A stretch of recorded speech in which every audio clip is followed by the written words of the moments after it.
इरा institute के daily current में आपका स्वागत है।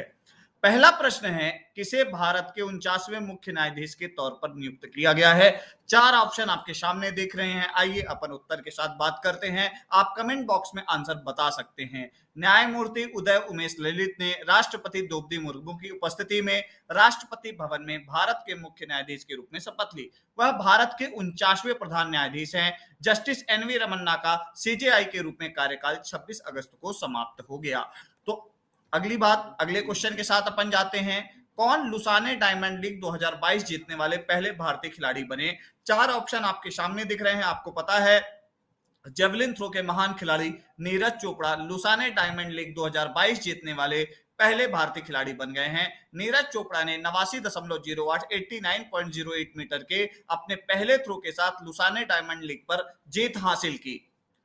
अगले प्रश्न के साथ हम बात करते हैं, किस भारतीय युवा पुरुष युगल जोड़ी ने WAF विश्व बैडमिंटन चैंपियनशिप के सेमीफाइनल में बैडमिंटन चैंपियनशिप में कांस्य पदक जीता? तो चिराग शेट्टी और सात्विक ई राजा रंकी रेड्डी की भारतीय पुरुष युगल जोड़ी ने शनिवार को जापान के टोक्यो में मलेशिया के आरोन चिया और सोई वुई इक की जोड़ी के खिलाफ WAF वर्ल्ड चैंपियनशिप 2022 के सेमीफाइनल में हराकर कांस्य पदक जीता। भारत का 13वां विश्व बैडमिंटन चैंपियनशिप पदक है, लेकिन पुरुष युगल में ये पहला पदक है। ध्यान रखिएगा, पहली भारतीय जोड़ी है जिसने कोई भी मेडल वर्ल्ड चैंपियनशिप के अंदर जीता है। ध्यान रखिएगा, डबल्स की बात कर रहे हैं। डबल्स के अंदर पहली बार किसी ने मेडल जीता है और ये 2 नाम आप जरूर याद रखिएगा। आइए अगली बात करते हैं।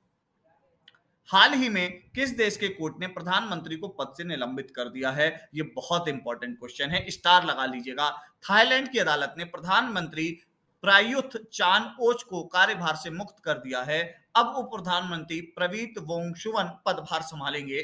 थाईलैंड, ध्यान रखिएगा, हमारे साउथ एशियन कंट्रीज में एक बहुत महत्वपूर्ण देश है और थाईलैंड के ही प्रधानमंत्री को उनके पद से निलंबित कर दिया गया है और अपने आप का ये एक पहला मामला प्रतीत होता है साउथ एशियन कंट्रीज के अंदर। अगला प्रश्न है, हाल ही में 15वां एशिया कप क्रिकेट टूर्नामेंट कहां शुरू हुआ है? अत्यंत महत्वपूर्ण प्रश्न है। एशिया कप का 15वां संस्करण 27 अगस्त से यूएई में शुरू है। यह टूर्नामेंट 11 सितंबर तक खेला जाएगा। यूएई को अंतिम समय में एशिया कप की मेजबानी मिली है। एशिया कप श्रीलंका में होना था। श्रीलंका में आर्थिक समस्या के कारण हो रहे गृह युद्ध कह लीजिए या हो रहे विरोध प्रदर्शन के कारण अब श्रीलंका में यह आयोजन नहीं हो रहा है। यह आयोजन अब यूएई के अंदर हो रहा है। यह एक अत्यंत महत्वपूर्ण प्रश्न हो जाता है।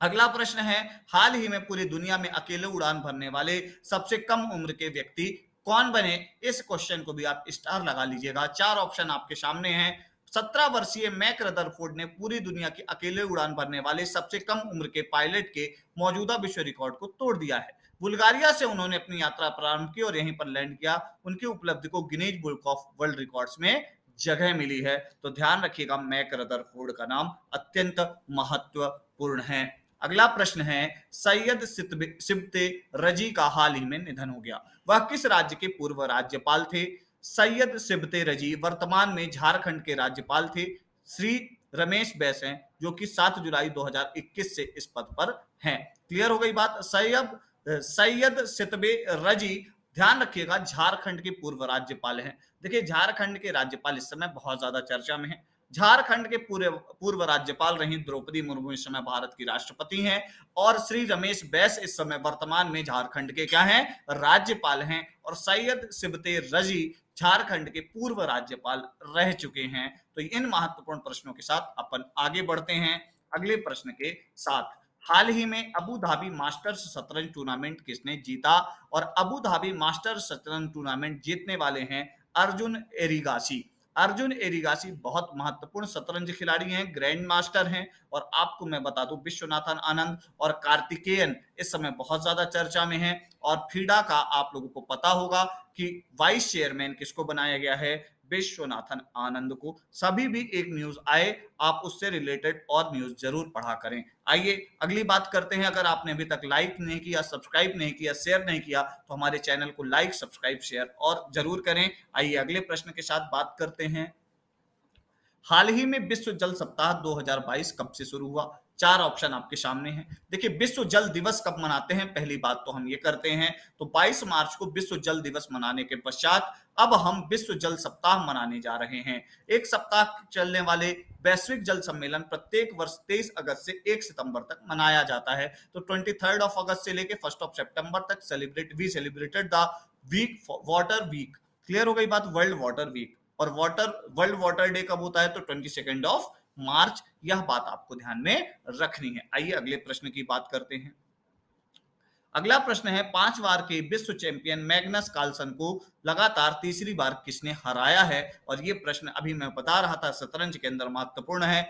ध्यान रखिएगा, ग्रैंड मास्टर प्रज्ञानंद ने 5 बार के विश्व चैंपियन मैग्नस कार्लसन को हराया है। कार्लसन के खिलाफ यह इनकी तीसरी जीत है। इससे पहले इन्होंने 2 ऑनलाइन इवेंट में दुनिया के नंबर 1 खिलाड़ी को हराया है। ये तमिलनाडु के रहने वाले हैं। मैग्नस कार्लसन को हराने वाले प्रज्ञानंद लगातार तो नहीं, पर ये तीसरी बार हराया है। और आपको अभी मैंने आपको बताया विश्वनाथन आनंद के बारे में भी, ठीक है, वो 22 बार के विश्व चैंपियन है। अगले प्रश्न के साथ अपन बात करते हैं। अगला प्रश्न है, तेजस के लिए किस देश में HAL का पहला विदेशी मार्केटिंग कार्यालय खोला जाएगा। और ये क्वेश्चन मेरे हिसाब से MPPSC, UPSC या रेलवेज के लिए बहुत इंपॉर्टेंट है। तेजस के लिए किस देश में HAL का पहला विदेशी मार्केटिंग कार्यालय खोला जाएगा। तो ये 4 ऑप्शन आपके सामने हैं। इसका सही उत्तर है भारत की हिंदुस्तान एरोनॉटिक्स लिमिटेड HAL ने कुलालंपुर में मलेशिया में एक कार्यालय स्थापित करने के लिए समझौता ज्ञापन में सिग्नेचर किए हैं, हस्ताक्षर किए हैं। आपको ध्यान रखना है, कुलालंपुर में कार्यालय स्थापित करने के लिए समझौता हुआ है मलेशिया के अंदर। तो इन 4 ऑप्शन में आंसर होगा मलेशिया। आइए अगले प्रश्न के साथ अपन बढ़ते हैं। अगला प्रश्न है, पराग्वे में नए भारतीय दूतावास का उद्घाटन किसने किया।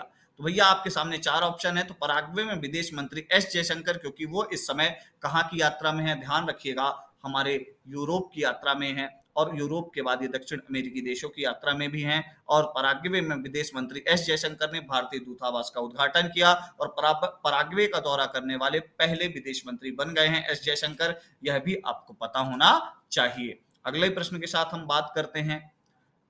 पहला खेलो इंडिया महिला जूडो टूर्नामेंट कहां आयोजित किया जाएगा। और 4 ऑप्शन आपके सामने हैं, गुवाहाटी, नई दिल्ली, चेन्नई, भुवनेश्वर। सभी 4 जोनों में प्रतियोगिता के बाद 20 से 23 अक्टूबर के लिए नई दिल्ली के केडी जाधव इंडोर स्टेडियम में राष्ट्रीय दौरे का आयोजन किया जाएगा।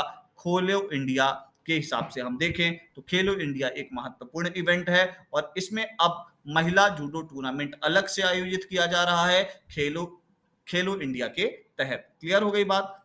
अगली बात हम ये करते हैं कि आपको अगर हमारा अभी तक का चैनल पसंद आया हो तो लाइक करें, सब्सक्राइब करें, शेयर करें। और अपने आपको अगर मेंस की क्लासेस ज्वाइन करनी है तो ईरा इंस्टीट्यूट का ऐप डाउनलोड कर लीजिए। हिंदी की क्लासेस वहां पर मिल जाएंगी, एमपी की क्लासेस वहां पे मिल जाएगी। लाइक करते रहिए, सब्सक्राइब करते रहिए, शेयर करते रहिए। Thank you very much.